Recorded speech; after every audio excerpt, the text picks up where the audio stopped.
Hola, ¿qué tal? ¿Cómo están?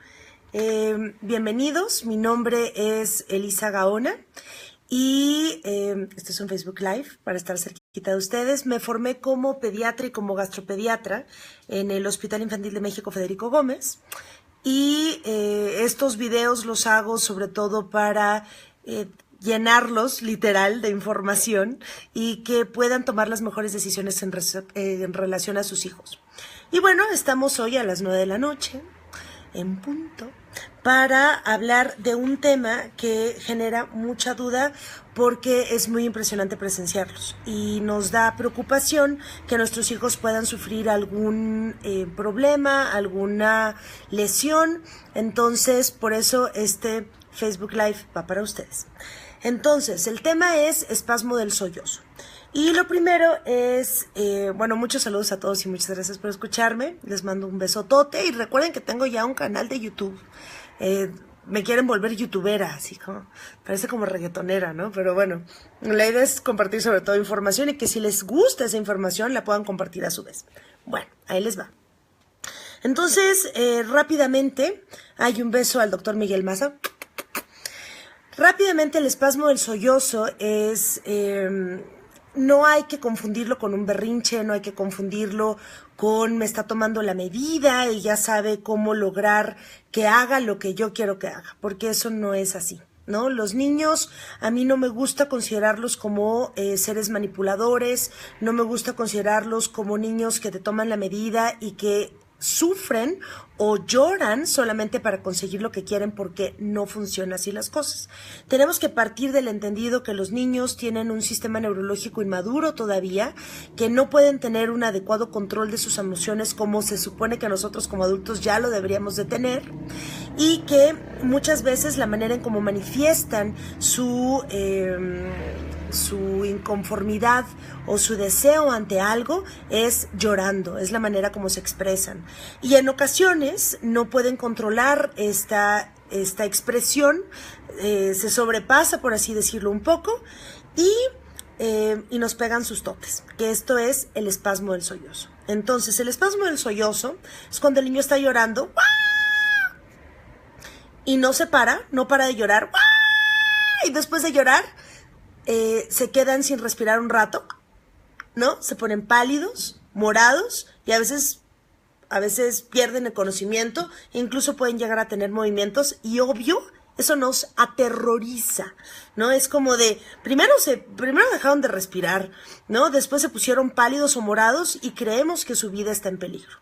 Entonces, justamente este video es para decirles, el espasmo del sollozo no pone en peligro la vida de sus hijos. Sí, la de su corazón, ¿no? Réstenle 5 minutos a su vida de corazón, porque sí asusta mucho, pero no pone en peligro la vida de sus hijos. Entonces, el espasmo del sollozo no es lo mismo que una crisis convulsiva. El espasmo del sollozo es, como les comento, un evento que la mayoría de las veces se desencadena por una situación en la cual el niño quiere algo y no lo puede tener y entonces llora, o por dolor incluso puede suceder, y entonces tiene este llanto y deja de respirar. Entonces, lo primero es, ¿qué hacer? ¿Qué hacer? Es guardar la calma y saber que no va o no está poniendo en peligro su vida, ¿ok? Eso es lo primero que tenemos que tener claro, que no está poniendo en peligro su vida. Lo segundo que tenemos que hacer es soplarle. O sea, a mí me ha tocado presenciar muchas veces en el consultorio espasmos del sollozo y lo primero que hacemos es soplarle directo a la cara. Y no soplarle así como que estás de paseo por el parque. Es soplarle como el lobo feroz, ¿ok? Directo a la carita. Y entonces cuando tú lo haces, en ese momento, la mayoría de las veces, el niño vuelve a retomar el llanto y empieza a respirar, que eso es nuestro propósito, que respire, ¿ok? En ocasiones, pese a que le soplamos en la cara, no respira. No se recomienda infligirles dolor, pellizcarlos o apretarles en esta parte del esternón para que tengan dolor y empiecen a llorar, porque puede ser totalmente contraproducente. Lo que se recomienda es soplar, No meterlos tampoco al agua, y vi que una mamá decía, bueno, es que ya hice todo lo que me dijo la doctora y no funcionó y sigue totalmente privado. Entonces lo que hacen muchas veces es que los meten al agua, tampoco es lo mejor, y la razón es porque podemos justamente, o sea, si metemos la cara, por ejemplo, debajo de la corriente del agua, tenemos el riesgo de entonces que sí trague agua y entonces sí poner en peligro su vida. Entonces lo que se recomienda es soplar. Ahora, no funciona el soplido, ¿qué va a suceder? Como está dejando de respirar, va a perder el conocimiento, ¿ok? Sí, y de hecho hice el ensayo antes de tener este video y dejé de respirar el mayor tiempo que pude. Aguanté 46 segundos. O sea, ni siquiera llegué al minuto. O sea, no sirvo para competencias de aguante el agua debajo, el aire debajo del agua. Y eso es lo que pasa con tu hijo. Tu hijo deja de respirar y en menos de un minuto, la mayoría de las veces, pierde el conocimiento, y es ahí cuando nos asustamos. Entonces, una vez que perdió el conocimiento porque no funcionó el soplarle a la cara, lo que hay que hacer es acostarlo de lado por si llega a vomitar, no se broncoaspire, no meter nada en la boca, ni la billetera, ni un pedazo de papel, ni el dedo, ni nada, porque tenemos que estar seguros que no se va a tragar la lengua, a lo mejor se morderá, pero no pasará a mayores. Y tenemos que observarlo bien para que luego podamos describir este suceso a nuestro pediatra, ¿ok? La mayoría de las veces, tampoco necesitan darle maniobras de reanimación. Me preguntaba una mamá, Natalia, que si teníamos que darle, Natalia, besos, que si tenemos que darle maniobras de reanimación, es decir, reanimación cardiopulmonar o ventilación boca a boca. No es necesario, porque este es un evento transitorio que, aunque para nosotros cuando lo presenciamos pareciera que dura, no sé, un año, realmente duran menos de un minuto. O sea, el niño deja de respirar menos de un minuto. Lo único que sucede es que está totalmente flácido, se ve totalmente pálido, y eso obviamente que nos preocupa, ¿ok? Pero el niño está respirando, solamente que todavía no ha recobrado la coloración. Y la flacidez es por lo mismo, es porque perdió el conocimiento. ¿Por qué? Porque el cerebro se alimenta de glucosa, o sea, de azúcar, y se alimenta de oxígeno, y si no está recibiendo ese alimento el cerebro, pues va a desmayarse, va a perder el conocimiento. Ahora, en ocasiones hay movimientos que parecieran que son crisis convulsivas. Realmente, como tal, no son crisis convulsivas, son movimientos propios de la falta de aire, de oxigenación. Estos eventos, repito, no ponen en peligro la vida del niño. No ponen en peligro la vida del niño, porque te asustan muchísimo y te dan ganas de salir corriendo. Pero sí es importante estar al pendiente, porque los podemos llegar a confundir con una crisis convulsiva. ¿Cómo hacemos la diferencia?, preguntaba una mamá. Para hacer la diferencia entre un espasmo del sollozo que acabó en pérdida del conocimiento y a veces movimientos que pueden asemejar a una crisis convulsiva de una crisis convulsiva, tenemos que ver el entorno, qué fue lo que sucedió, cuál es la circunstancia. Si el niño estaba jugando y se cayó y se pegó, o sea, se pegó, ojo, y esto es bien importante, porque ahí vi una pregunta que hizo una mamá. Aquí pregunta Janet una pregunta bien difícil. ¿Las crisis de epilepsia se desencadenan por emociones? Ahorita voy a tocar ese tema, ¿ok? Porque esa es una pregunta que no es tan sencilla de contestar. Y me encantaría tener aquí a mi lado un neurólogo pediatra. Pero bueno, cuando, por ejemplo, está llorando porque quería algo y no lo pudo obtener, o a lo mejor se dio un sentón, no se pegó en la cabeza, ojo, no hay un golpe en la cabeza, es más bien se lastimó de alguna otra forma, y está llorando, hay una circunstancia alrededor, un factor que desencadena ese llanto, y después de ese llanto el que deje de llorar y deje de respirar. Eso es, francamente, un espasmo del sollozo. Pero diferente es a uno. Estaba saltando, se cayó, se pegó en la cabeza y entonces perdió el conocimiento. Eso es diferente. Y les voy a contar una anécdota rápido que me pasó, y por eso yo agradezco a todas las personas que me invitan a las fiestas de sus hijos, y lamento enormemente no poder ir en presencia, pero me estresan muchísimo. ¿Por qué? Porque la mayoría de las fiestas infantiles a las que he ido me ha tocado hacer algo. Entonces, Es una nena de 4 años de edad que estaba en uno de estos castillos inflables, que cabe mencionar postdata, que los castillos inflables, la verdad, no son la mejor opción, ¿no? Primero porque nadie los supervisa y segundo porque los niños saltan así dentro como locos y es una de las, pues sí, orígenes de mayores heridas que he tenido. Y esta no fue la excepción. Entonces la niña de 4 años estaba saltando en este castillo inflable, se mete otro niño. Voy a hacer una pausa nada más para mandarle un beso al doctor Víctor, que se acaba de conectar desde Veracruz. ¿Quieren un buen pediatra, infectólogo pediatra en Poza Rica, Víctor Espinosa? Bueno, estaba saltando la niña y saltó otro niño. Por el impulso sacan a esta niña, se cae, se pega en la cabeza. Y yo ya estaba obviamente con mi tacate, ya lista para irme a la casa, y me dicen, Eli, no está respirando. Lo que yo veo es que la niña está totalmente rígida, con los ojos viendo hacia arriba, totalmente morada. ¿Qué es lo que yo hago? La pongo en el piso, por eso, igual postdata, tomen cursos de primeros auxilios, que luego les digo cuando es el mío, pero si no es el mío, de quien sea, tómenlo por favor. Bueno, la acuestan en el piso y lo que primero que hago es me pego mi oreja a su boca y a su nariz para ver si está respirando, mientras observo si el pecho se levanta y en efecto está respirando, solamente que está morada y está totalmente rígida. Un minuto después levanta los brazos, abre los ojos, recupera el color y lo primero que dijo fue, quiero pastel. ¿Ok? ¿Qué fue lo que pasó? Esa niña lo que tuvo fue una crisis convulsiva postraumática, es decir, después de un golpe en la cabeza, tuvo una crisis convulsiva. Las crisis convulsivas se pueden identificar. Hay muchos tipos de crisis convulsivas, les quiero decir. Y por eso cuando me preguntaron, ¿lo puede desencadenar las emociones? Sí, si el niño ya está diagnosticado con epilepsia, sí, hay algunas que pueden desencadenarse por situaciones de estrés, etcétera. Pero eso es epilepsia, eso es aparte, ¿ok? Entonces, las crisis convulsivas con las que más vamos a estar en contacto son aquellas en las cuales los niños tienen movimiento o las cuales en la que los niños se quedan totalmente rígidos, ¿ok? Son cualquiera de esas dos.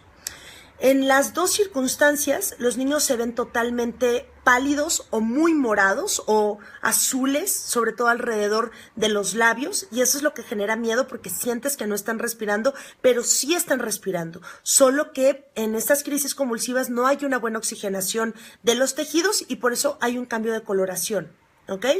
Entonces, ¿qué es lo que tenemos que hacer? ¿Qué es lo que sucedió con esta nena? Después del golpe, tuvo una fractura con una hemorragia y eso fue lo que desencadenó una crisis convulsiva. ¿Cómo supimos? Pues porque perdió el conocimiento después de un golpe. O sea, aquí lo importante, como les comento, es la circunstancia. Aquí la circunstancia fue, sí, se puso morada, sí, se le fueron los ojitos, sí, tuvo este movimiento de rigidez, pero después de un golpe. Entonces llamamos a la ambulancia, dejé a la niña acostada de lado, les expliqué a los papás que era necesario tomarle una tomografía, que aquí también hago es que me encanta, hay tanta información que compartir. Si tienen un golpe o si sufren una caída por arriba de su estatura o contra, por ejemplo, una piedra, siempre es importante valorar al niño, y una radiografía no es suficiente para determinar si hay una fractura o no. La mayoría de las veces tenemos que pedir una tomografía, ¿ok? Entonces, esto lo comenté más a fondo con el doctor Vicente González, que es neurocirujano, en un Facebook Live que hicimos, lo pueden consultar. Pero bueno, el caso es que esta niña perdió el conocimiento después de un golpe de cabeza, está indicada una tomografía y después de tomar la tomografía fue que nos dimos cuenta que en efecto tenía una fractura y una hemorragia. Ahora pregunta Ani, ¿la falta de oxígeno durante una crisis daña su cerebro? No. Las crisis convulsivas, ni los espasmos del sollozo, en donde no hay una oxigenación del cerebro adecuada, dañan el cerebro. ¿Por qué? Porque es una cuestión de segundos en ese momento. Entonces realmente no hay una repercusión de daño en el cerebro, ni tampoco hay ni tampoco hay que esto los vaya a hacer epilépticos.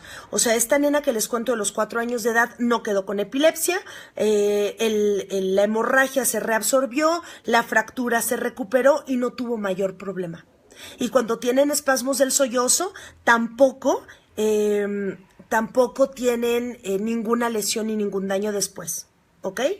Ahora, entonces, la manera de hacer la diferencia entre un espasmo del sollozo y una crisis convulsiva, repito, es por las circunstancias que rodean al evento. Estaba llorando y se privó y entonces perdió el conocimiento. Esto es un espasmo del sollozo. Fue después de un golpe o a lo mejor relacionado con fiebre. Entonces es una crisis convulsiva. ¿Ok? En el espasmo del sollozo, pregunta Jessica, ¿también se pueden poner rígidos? Sí, también se pueden poner rígidos. Se pueden se pueden poner rígidos, pero lo más frecuente es que se queden totalmente flácidos. Ahora, Wendolin pregunta, que de hecho fue lo que acaba de vivir con su bebé, pregunta qué tan cierto, bueno, esto no acabas de vivir otra cosa, pero bueno, qué tan cierto es que no debemos dejar que un bebé duerma después de una caída o golpe en la cabeza. Eso no es cierto, tenemos que seguir con la rutina normal y obviamente después de llorar quedan con sueño y si quedan con sueño tenemos que dejarlos dormir con la única precaución de despertarlos cada 15 minutos en la primera hora para cerciorarnos que se pueden despertar sin ningún problema. Entonces esto de no lo dejes dormir después de un golpe es un mito y repito, lo comento más a fondo en el Facebook Live que hice hice uno de golpes de cabeza con el doctor Vicente González. Ahora, las crisis convulsivas se pueden presentar por un evento de fiebre, sí, y aquí nada más es un mensaje corto porque el tema no es crisis convulsivas por fiebre, que de hecho ya también hice un video y un texto, que ya los publicaré otra vez, y si tienen duda podemos hacer un Facebook Live de preguntas y respuestas, pero las crisis convulsivas por fiebre no dependen de qué tan alta sea la temperatura, como le pasó ayer a una de mis pacientes, a uno de mis nenes, convulsionó antes incluso de tener fiebre, entonces no se relaciona con qué tan alta sea la temperatura. Bueno, pero regresando al tema de espasmo de sollozo, chicos, porque si no nos vamos a quedar aquí toda la hora, ¿no? Y yo encantada de contestar muchas preguntas, pero hay que concentrarnos, focus. Los datos de alarma, o sea, para poder decir, híjole, ¿qué hago? ¿Es un espasmo del sollozo? O a lo mejor si es una crisis convulsiva y no le estoy identificando, es, primero, repito, las circunstancias alrededor del evento, ¿ok? 2, si hubo o no hubo un factor desencadenante, porque si no hubo ningún factor desencadenante y de repente el niño se quedó flácido, con la mirada desviada, pálido, eso sí puede ser una crisis convulsiva y necesitamos ir con un neurólogo pediatra. Cuando presentan espasmos del sollozo antes de los 5 meses de edad, puede ser una crisis convulsiva. Entonces ahí vi una pregunta que decía una mamá que su hijo tenía estos eventos desde el nacimiento. Tenemos que estar seguros de que no son crisis convulsivas y llevarlo a estudiar con un neurólogo pediatra. Ahora, si estos eventos se producen durante el sueño, repito, sin un factor desencadenante, tenemos que descartar que no sea una crisis convulsiva. Y si se presenta de manera muy frecuente los espasmos del sollozo, y con muy frecuente me refiero a prácticamente, o sea, en una semana que lo pueda tener unas 4 o 5 veces, esto ya no está normal y mejor descartarlo. Yo prefiero siempre, y es la recomendación que le hago a mis pacientes, yo siempre prefiero que te digamos como médicos, no te preocupes, no pasa nada, ¿por qué no viniste antes? ¿Ok? Entonces, ante la duda, siempre consulten con su pediatra y de preferencia con un neurólogo pediatra. ¿Ok? Entonces, vamos a contestar, vamos así, mi tribu y yo, vamos a contestar algunas dudas que estuvieron haciendo aquí.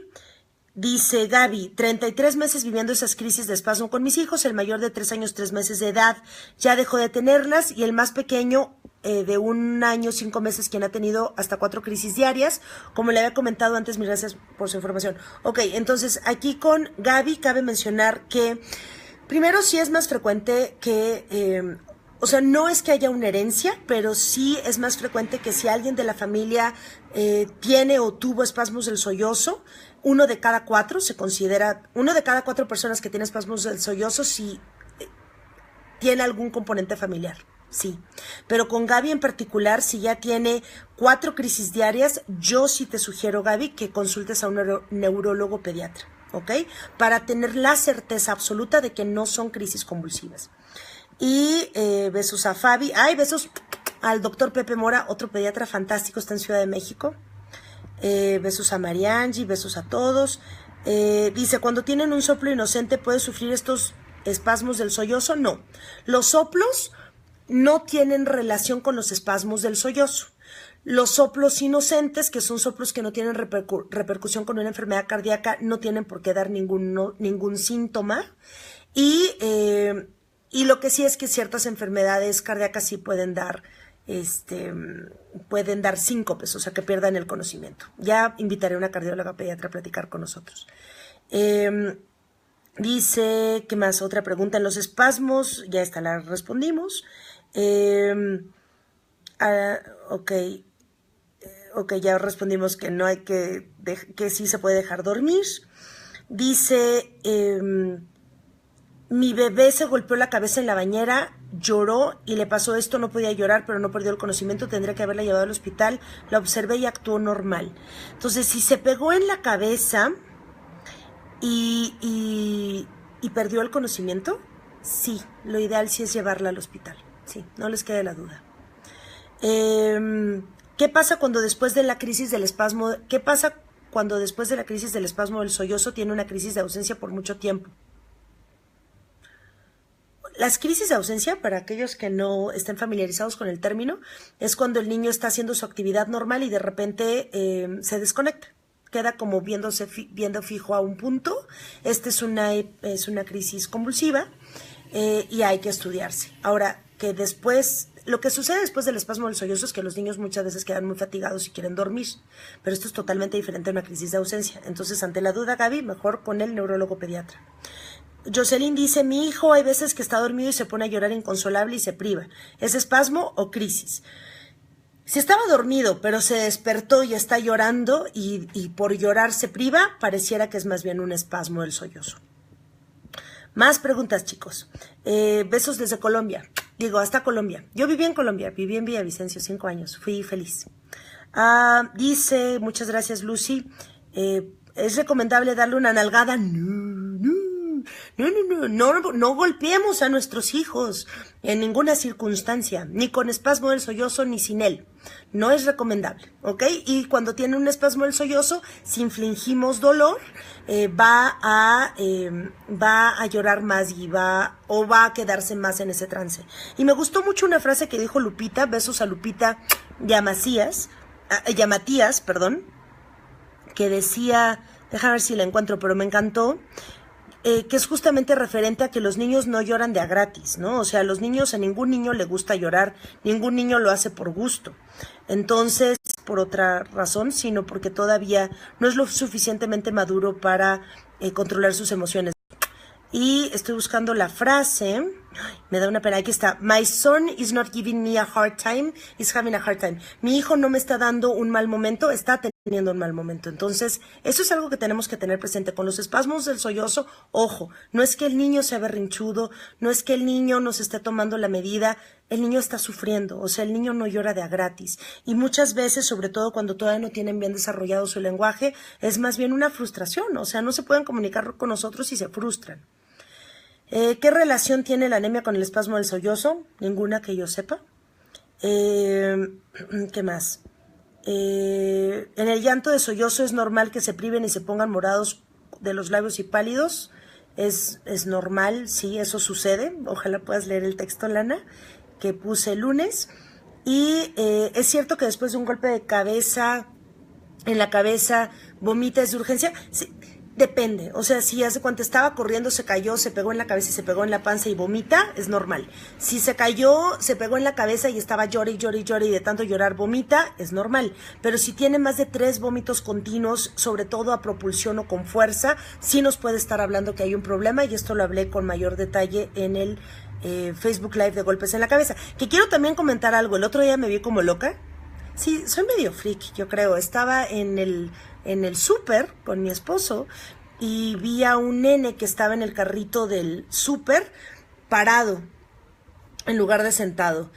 Y la verdad es que no me pude contener y con muchísimo respeto me acerqué y le dije, hola, ¿qué tal? Muy buenas noches, mi nombre es Elisa Gaona y soy pediatra y nada más quiero comentarle que es muy peligroso que tenga a su peque parado en el carrito del súper. ¿no? Puede voltearse el carrito, pegarse en la cabeza y es algo peligroso, ¿no? Entonces sugiero que ojalá pueda sentarse o sentarlo, ¿no? Y la razón es porque de los accidentes más feos que he tenido, que me ha tocado ver en mis pacientes con fracturas de cráneo, son por carritos en el súper que están parados, o sea, primero más sentados y luego se paran, les gana el peso, se caen y esto generalmente produce fracturas y la verdad no es lo mejor. Entonces, si van al súper, por favor, eviten tenerlos parados en el carrito. Dice, ayer mi hijo se pegó en una pierna con su sillita, lloró y se privó y se volvió a privar 2 veces seguidas. ¿Es normal que se prive 2 veces seguidas o 3? Sí, sí puede ser parte de lo mismo, pero no es lo ideal, ¿ok? Y, ¿qué más? Ok, tenemos aquí unos trolls. Ok, no siempre pasa que hay trollers raros. Ok, bueno, ahorita borramos esos comentarios y pues nada, vamos a responder la última pregunta porque ya llegamos a nuestro límite de tiempo. Y es, hola, mi bebé tuvo uno después de una caída de la cama y él no lloró al momento, pero enseguida tuvo un espasmo y me espanté mucho porque se puso flácido y sin respirar. Es una experiencia muy fea, en efecto, es una experiencia terriblemente desagradable. Bueno, entonces creo que ya contesté todas las preguntas o la mayoría de las preguntas, de todas maneras, y créanme que leo sus dudas, a veces en verdad me falta tiempo para contestarlas todas, pero les mando un fuerte abrazo y cuídense muchísimo. Nos vemos el siguiente miércoles, pórtense mal, hagan una que otra travesura y estamos en contacto. Hasta luego.